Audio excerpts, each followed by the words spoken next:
Golden State could be a one-hit wonder, but Arnie, if this team goes on a run, I mean, does this change this whole conversation? Yes. Does it change your perspective on it? Well, yeah, if they go on a run, they reel off 2 or 3 championships, then you can start comparing them to the iconic team. This Golden State team has no championships, and you're comparing it to a guy that's on Mount Rushmore and the best in the NBA with Larry Bird and Magic Johnson and Kobe and Shaq. To compare a team that's never won a championship to iconic teams that have won 2, 3, or 4 and that have been dynasties, I think it's nuts that people think so highly of this Golden State team without anything right now. Bobby is next up. Bobby's in Los Angeles as well here on Fox Sports Radio. Good evening, Bobby. Hey, guys. I am the greatest caller in the history of talk radio. Thank you for taking my call.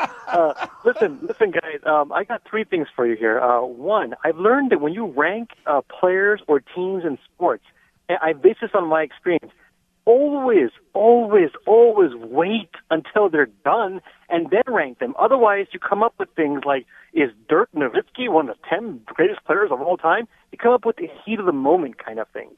The second thing I'm going to bring up is you can't really compare teams throughout history because the scheduling isn't the same. So, for example, let's say you were playing years and years in a conference in the East, and it was tough. And years in the West, some other team was playing, was weak. They kept going to the finals. You kept losing. It wouldn't be a fair comparison to compare teams because your conferences are different. Or the NBA was a lot better back in the days. And then this goes to the next thing then. If people say, well, championships, that's the way you judge teams. You go by dynasties. I'll find a hole in that argument. Look, if you're a fan or an owner, which one you would really rather have? Look at a hypothetical. Would you rather have a team that went to the finals 3 times, won all 3, or a team that went to the final 9 times and won once? I would pick the latter because they went to the finals so many times, and that actually happened. Jerry West went to the finals 9 freaking times and won once.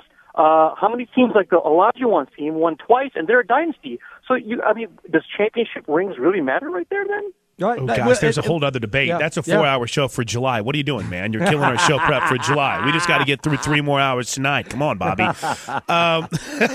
Jeez. Yeah, if we want to get into what's truly defined as a dynasty, and I think the rings are what matter, 2 or more, I think, especially if they're in succession.